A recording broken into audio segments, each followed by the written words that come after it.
Hello friends, good morning. मैं आपका साथी रमेश डुकिया। अभी मैं खड़ा हूँ जम्बू श्रीनगर हाईवे पे, श्यामा प्रसाद मुखर्जी टनल के आसपास हूँ।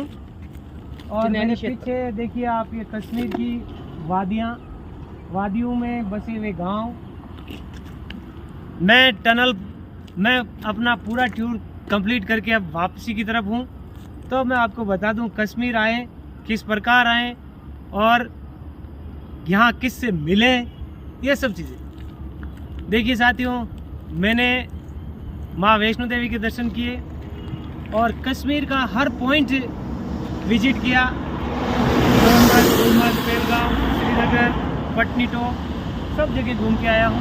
कैसा लगा मुझे कश्मीर का बहुत ही शानदार और अच्छा लगा।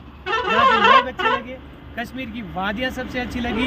और मैं आपसे कहना चाहूँगा कि आप आते हैं तो पहले आप पहुँचे कैसे यहाँ, तो आप जहाँ भी रहते हैं वहाँ से यदि आप ट्रेन से आना चाहते हैं तो पहले जम्मू आइए। जम्मू आकर माँ वैष्णो देवी के दर्शन करने के लिए आप कटरा जाइए, जम्मू से 40 किलोमीटर है। और फिर आप वहाँ माता के दर्शन कीजिए, जहाँ आपको दर्शन करने में देखो 15-20 घंटे लग जाएंगे आने जाने में। और आप वहाँ माता के दर्शन करने के लिए जाते हैं तो दो रास्ते जाते हैं, एक बाणगंगा से जाता है, एक ताराकोटी से जाता है। आप यदि पैदल चलना चाहते हैं तो ताराकोटी वाले रास्ते से जाइए, वो साफ़ सुथरा और क्लीन है।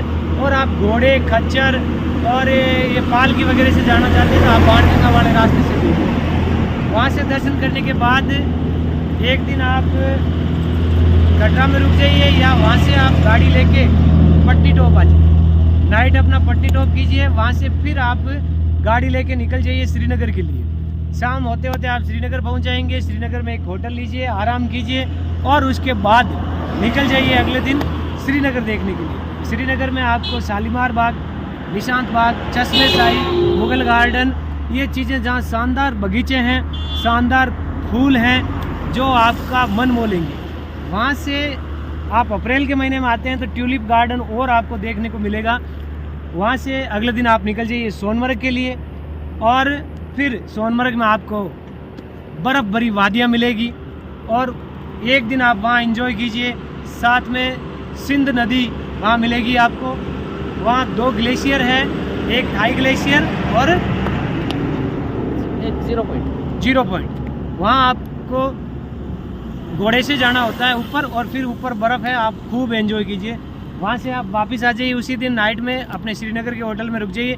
चाहे तो आप सोनमर्ग में भी रुक सकते हैं, लेकिन वहाँ के होटल है वो थोड़े महंगे हैं, इसलिए बजट को कम करने के लिए आप श्रीनगर आ जाइए, वहाँ रुक जाइए और अगले दिन निकल जाइए गुलमर्ग के लिए।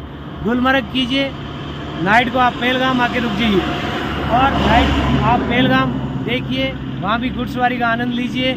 और वहाँ पहलगाम के ऊपर मिनी स्विट्ज़रलैंड है, वहाँ आपको हरे भरे घास और देवदार के लंबे लंबे चीड़ के वृक्ष देखने को मिलेंगे, जहाँ आपका मन बहुत ही सुकून प्राप्त करेगा। और वहाँ से आप फिर चले आइए जम्मू के लिए और जम्मू के लिए साथ में साइट सीन देखते आइए। और भाइयों, मैं यहाँ आया था, देखिए आप कैसे भी आ सकते हैं अपने। भाई आप ट्रेन से जम्मू आ जाइए, जम्मू से बस से कटरा चले जाइए या बस से श्रीनगर चले जाइए और श्रीनगर से आप वहाँ भी अपने इस तरह पर लोकल टैक्सी कर सकते हैं। लेकिन सबसे अच्छा मेरा सजेशन ये रहेगा कि आप यहाँ आइए और कटरा से मैंने जो ये टूर मुझे आनंददायक बनाया, मेरे इस टूर को और मुझे एंजॉय कराया, वो है मेरे यहाँ के मित्र आशु शर्मा। आशु शर्मा ये मेरे बहुत अच्छे क्लोज फ्रेंड हो गए। इनके नंबर मैं नीचे कमेंट बॉक्स में डालूंगा। आप, मेरा सजेशन तो ये है कि भैया देखो, थोड़ा बहुत तो आशु शर्मा भी यहाँ बिजनेस कर रहे हैं तो करेंगे, लेकिन वो आपके ट्रिप को आसान बना देंगे।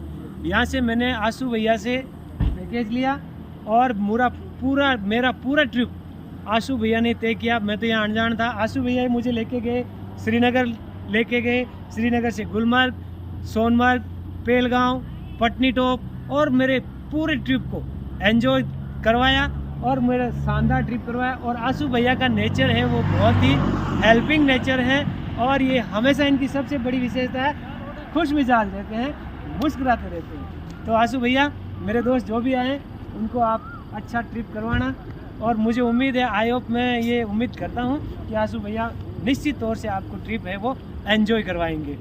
तो अब निकलते हैं हम अपने वापस गंतव्य स्थान की ओर, और फिर मिलेंगे। आंसू भैया नेक्स्ट ईयर में शायद वापस आऊँ, मिलेंगे हम। Thank you. Okay, bye. फिर मिलेंगे Kashmir. Hello Kashmir, bye bye Kashmir. Bye bye इतना जल्दी नहीं बोलेंगे, वापस आएंगे।